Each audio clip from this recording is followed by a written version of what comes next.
Bonjour mes chers élèves, comment allez-vous? Ça va bien, je l'espère. Mes chers élèves, notre leçon d'aujourd'hui, c'est la grammaire, dont le titre intitulé Les types de phrases, la phrase impérative.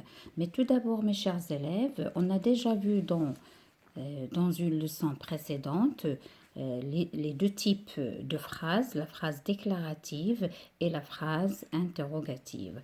Alors la phrase déclarative, on a vu que c'est une phrase qui sert à raconter, à expliquer, à dire quelque chose, à annoncer quelque chose et se termine par un point. La phrase interrogative, c'est une phrase qui sert à poser une question, questionne ou bien interroge et il se termine par un point d'interrogation. Et on a vu aussi que la phrase interrogative, on peut la poser de différentes façons. Tout d'abord, on peut changer notre tonation, donc on dit l'intonation. La deuxième façon, c'est on introduit un mot interrogatif. Et bien sûr, la troisième façon, c'est l'inversion du sujet, comme on a ici, va-t-il le mettre dans son chapeau? Il y a inversion du sujet. Alors, notre leçon d'aujourd'hui, on va faire connaissance ou bien on va identifier et savoir formuler des phrases impératives. Alors, tout d'abord, avant de commencer, construis 4 phrases pour dire à ses enfants de faire ou de ne pas faire l'action qui est présentée ou bien représentée. Regardez ces 3 petites illustrations. La première, toc toc, regardez la main, il frappe à la porte. Donc, on va dire frappe à la porte avant d'entrer. Soit dans la classe, soit même à la maison, si nos parents ils dorment, donc il faut demander la permission d'entrer. Donc toujours, il faut frapper avant d'entrer. Même la chambre de ma soeur, la chambre de mon frère, n'importe qui, où on s'adresse au bureau du directeur, ou bien tout d'abord, ou bien tout simplement, même si on vient à l'école en retard, il faut frapper à la porte de la classe avant d'entrer, même s'il est ouverte. Donc ici, on peut formuler la phrase frappe avant d'entrer. La deuxième image, regardez cette fille, elle est en train de dessiner sur le mur. Alors qu'est-ce qu'on va lui dire? Ne dessine pas sur le mur. Ne dessine pas sur le mur. Et qu'est-ce qu'on va lui conseiller? On va lui conseiller de dessiner sur une feuille. La dernière image, alors il y a un monsieur ou bien quelqu'un qui est en train de jeter du papier dans la corbeille, donc on va dire jette les papiers dans la corbeille, ou bien on va dire ne jette pas les papiers par terre. Il faut le mettre dans sa place réservée. Alors je vais vous montrer ces phrases. Frappe avant d'entrer. Ne dessine pas sur le mur. Dessine sur une feuille. Jette les papiers dans la corbeille. Ne jette pas les papiers par terre. Maintenant, on va passer à la rubrique J'observe et j'élabore. Je vais lire tout d'abord les phrases. Maman, s'il te plaît, prépare-moi un bon dessert pour ma fête.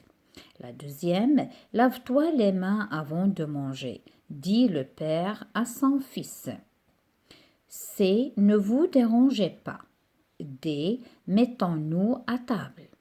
La première question, à quoi sert chacune de ces phrases? Alors, la première, maman, s'il te plaît, il y a l'expression ici, s'il te plaît. S'il te plaît, prépare-moi, c'est-à-dire l'enfant. Il demande à sa maman, avec politesse, de lui préparer son dessert préféré parce que c'est le jour de sa fête. Donc, on va dire c'est une demande, polie, ou bien c'est une demande en politesse. La deuxième, lave-toi les mains avant de manger, dit le père à son fils. Alors là, cette phrase, soit il lui conseille de se laver les mains avant de manger, ou bien il lui ordonne de se laver les mains avant de passer à table. Donc cette phrase, elle exprime soit un conseil, soit un ordre. Et il vaut mieux dire un ordre parce qu'il le faut, surtout maintenant dans ces circonstances, des microbes, de virus. Il faut toujours se laver les mains avec du savon et de l'eau avant de passer à table ou bien avant de manger. La troisième phrase, ne vous dérangez pas. Ne vous dérangez pas. Alors,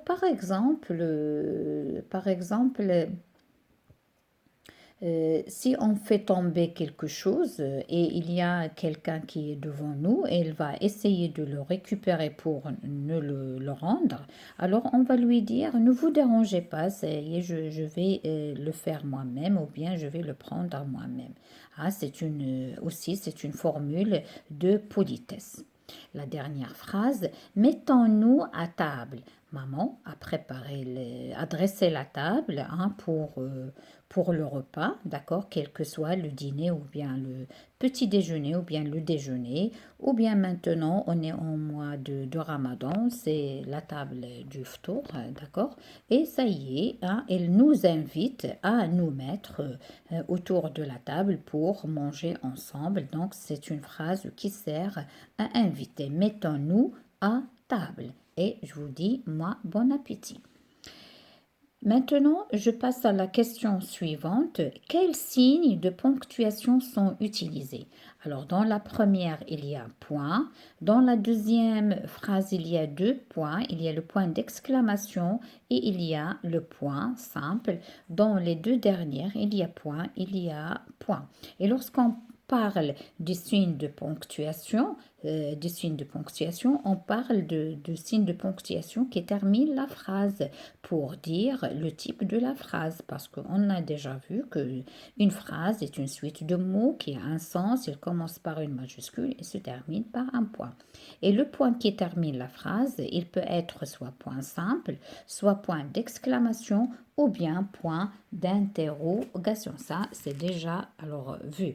Point d'exclamation, point d'interrogation, point d'exclamation et aussi les trois points de suspension.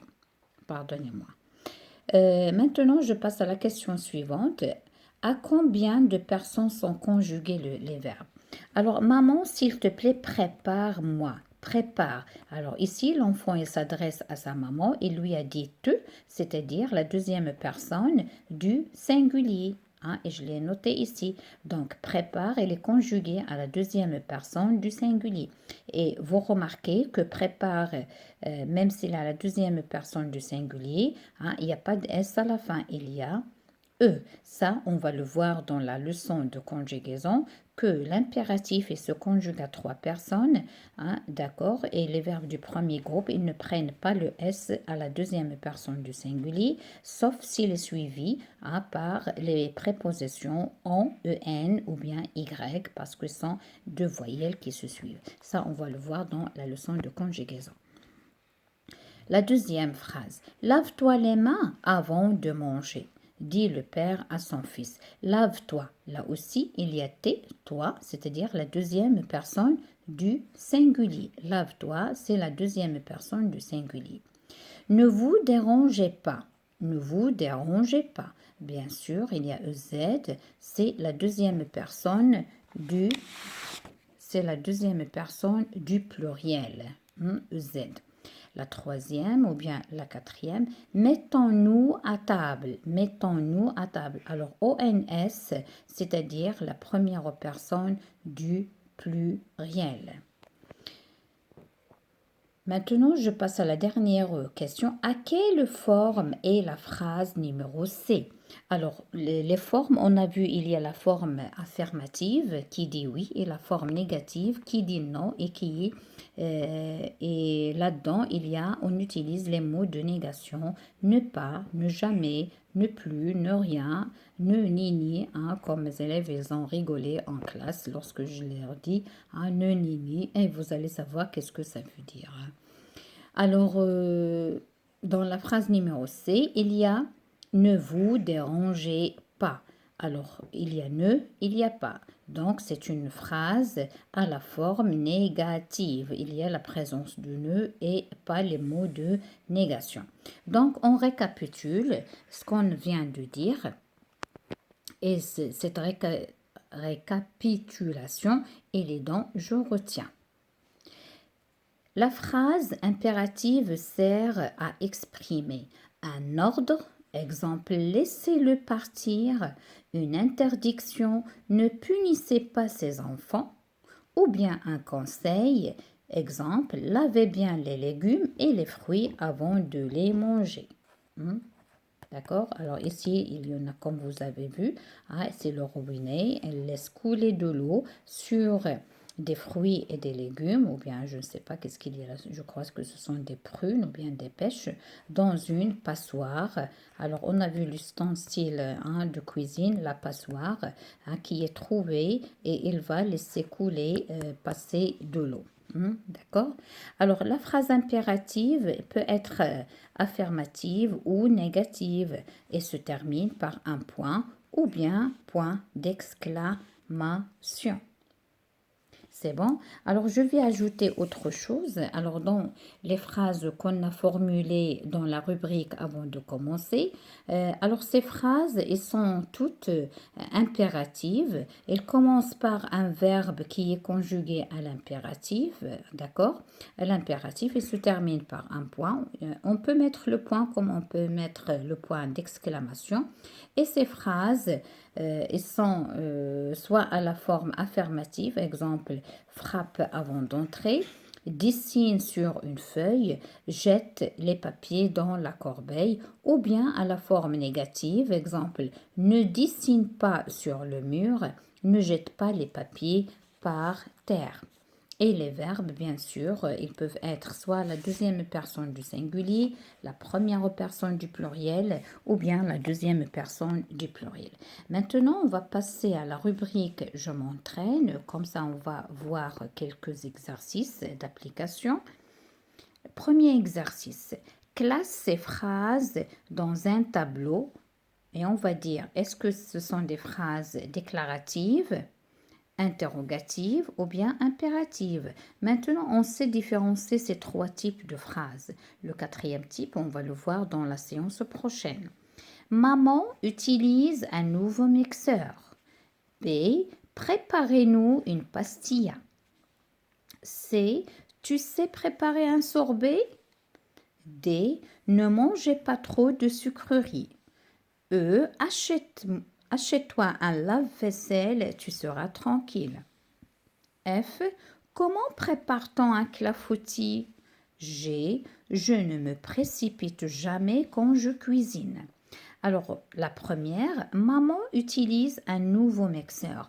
Alors là, c'est une phrase qui nous informe, qui nous raconte que maman utilise un nouveau mixeur. C'est une phrase déclarative, elle se termine par un point. Phrase déclarative.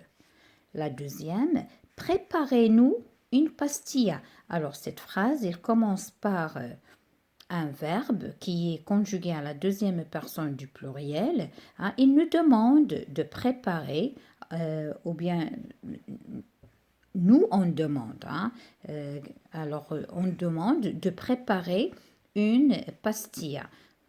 D'accord? C'est une demande, donc c'est une phrase impérative et se termine par un point.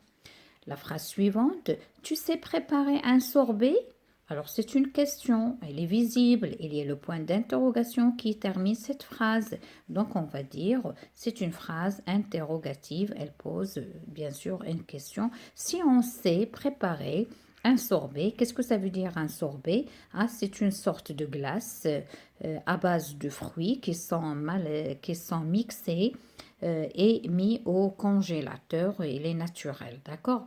Et pastilla, vous connaissez la pastille, elle est célèbre, c'est un plat célèbre du Maroc à base de, on peut trouver la pastilla sucrée ou bien la pastilla salée, ça dépend des ingrédients qui se trouvent là-dedans. Est-ce qu'elle est au poulet ou bien elle est au poisson ou bien elle est autre chose. Alors je passe à la phrase suivante. Ne mangez pas trop de sucreries. Alors ne mangez pas trop de sucreries, c'est un conseil. Il ne faut pas manger trop de sucreries pour éviter les caries des dents ou bien les mal le mal des dents. Hein? D'accord? C'est une phrase impérative, se termine par un point. La phrase suivante, achète-toi un lave-vaisselle, tu seras tranquille. Achète-toi un lave-vaisselle, c'est comme un conseil. Alors tu as beaucoup de travail, tu n'as pas le temps à laver et beaucoup de vaisselle, d'accord? Donc il vaut mieux acheter un lave-vaisselle, ça va vous aider. Donc c'est une phrase impérative, hein, c'est un conseil et se termine par un point. La phrase numéro F, comment prépare-t-on un clafoutis? Alors un clafoutis, hein, comment prépare-t-on un clafoutis? C'est un gâteau, je crois. Je ne suis pas sûre. Alors cette phrase, elle est interrogative et se termine par un point d'interrogation et il commence par un mot hein, interrogatif. Comment il demande la manière ou bien la façon de préparer un clafoutis. Donc, je vais écrire, c'est une phrase interrogative ou bien je vais dresser un tableau hein, où il y a la colonne de la phrase interrogative. G. Je ne me précipite jamais quand je cuisine. Je ne me précipite jamais quand je cuisine. Je vous informe, je vous raconte que moi, lorsque je prépare ou bien quand je suis dans la cuisine pour préparer des plats ou bien pour cuisiner, je ne me précipite jamais. Donc c'est une phrase déclarative, mais cette fois-ci, elle est négative parce qu'il y a ne jamais. Ce sont des mots de négation. Je passe à l'exercice numéro 2. Recopie et transforme ces phrases comme dans l'exemple. Alors l'exemple qu'on a, tu dois envoyer un message à ton père. Envoie un message à ton père. Quels sont les changements qu'on a vus ici? Alors tu dois, il ne reste plus. Tu dois, c'est-à-dire il donne un ordre. Donc on a supprimé tu dois et on a conjugué le verbe envoyer à la deuxième personne du singulier. Pourquoi? Parce qu'il y a déjà tu, ici il y a ton. Ton père, c'est-à-dire à toi, c'est la deuxième personne du singulier, même ici. Envoie, et regardez envoie, on n'a pas mis le S, envoie un message à ton père. On dit qu'à l'impératif, on ne met pas le S dans la deuxième personne du singulier des verbes du premier groupe sauf s'il est suivi par les prépositions on, en ou y. Et comme je le dis et je le répète, on va le voir dans la conjugaison. Alors maintenant, les phrases à changer. A. Tu dois surveiller ton petit frère pendant que je m'occupe du repas. Alors là aussi, on doit supprimer tu dois qui est dans l'ordre, hein, d'accord? Et on va conjuguer surveiller à quelle personne, bien sûr, à la deuxième personne du singulier. Donc on dit surveille, hein, surveille ton petit frère pendant que je m'occupe du repas. Et observez ici, surveille, il s'écrit avec deux L. Aille avec deux L, pourquoi? Parce que c'est un verbe. Ça, on l'a déjà vu dans la leçon d'orthographe. Alors, il ne faut pas oublier hein, les leçons déjà faites. B. Vous devez inventer la suite de l'histoire étudiée. Alors, le verbe ici, c'est inventer. On doit supprimer vous devez, hein, c'est le verbe devoir à la deuxième personne du pluriel. Donc, on va conjuguer inventer à la deuxième personne du pluriel et ça va nous donner inventer la suite de l'histoire étudiée. C. Tu dois ranger ta chambre chaque jour. Tu dois, on doit le supprimer. Ranger, on va le conjuguer à la deuxième personne du singulier et ça donne range ta chambre chaque jour. D. Le jeu est terminé. Nous devons ramasser les cerceaux. Et qu'est-ce que ça veut dire les sources? Les cerceaux, ce sont des cercles hein, en plastique avec quoi ils jouent les filles. Elles le mettent autour de leur poitrine et essayent de faire, ils bougent de façon que de faire circuler le cerceau autour de leur poitrine. C'est de la gymnastique, c'est du sport. Hein. Donc, on doit supprimer nous devons et on va conjuguer le verbe ramasser à la première personne du pluriel et ça devient le jeu est terminé, ramassons les cerceaux. La dernière phrase, tu dois te laver les dents avant de te coucher. On doit le supprimer. Te laver, c'est un verbe pronominal, se laver, d'accord? Là aussi, les verbes pronominaux, on va les voir dans l'unité numéro 12, si on reste en vie, bien sûr. Alors, on va le conjuguer à la deuxième personne du singulier. Et pour les verbes pronominaux, se te, hein, il devient toi, lave-toi. Hein, c'est un pronom réfléchi, hein, il change à l'impératif. Donc, lave-toi les dents avant de te coucher. Alors, on est arrivé au dernier exercice. Recopie et reconstitue les phrases impératives. Alors, on a des mots qui sont en désordre. On doit formuler des phrases de façon à donner, à constituer des phrases impératives. Tout d'abord, ils vont commencer par le verbe qui est conjugué à l'impératif. C'est ce qu'on va chercher dans chacune de ces parties. La patience, rester, ayez, tranquille, de. Alors le verbe c'est ayez, c'est le verbe avoir ou bien l'auxiliaire avoir à l'impératif. Donc ayez quoi? Ayez la patience de rester tranquille. Je répète, ayez la patience de rester tranquille. Alors tranquille, il y a déjà le point d'exclamation, c'est-à-dire c'est le mot qui sera en dernier. Deuxième liste, on a soyez, aidez-moi, gentil. L'auxiliaire, ici c'est l'auxiliaire être. À l'impératif, on dit soit, soyons, soyez. Et ici pour avoir, on dit ayons, ayez. Donc soyez, soyez comment? Soyez gentil. Aidez-moi. Alors là aussi, aidez-moi, elle est terminée par le point d'exclamation. Donc, soyez gentil, aidez-moi. Virgule, aidez-moi. L'avant-dernière, alors on a t'amuser, ami, va, t'es, avec, dehors. Alors où est le verbe? C'est va. Alors qu'est-ce qu'on va dire? Va t'amuser, hein, va t'amuser, va t'amuser avec tes amis dehors. Alors ici, il y a de la salade que j'ai mis ici, pardonnez-moi. Alors, où je mettais, je ne sais pas. Alors, pardonnez-moi. Alors, on va commencer par va.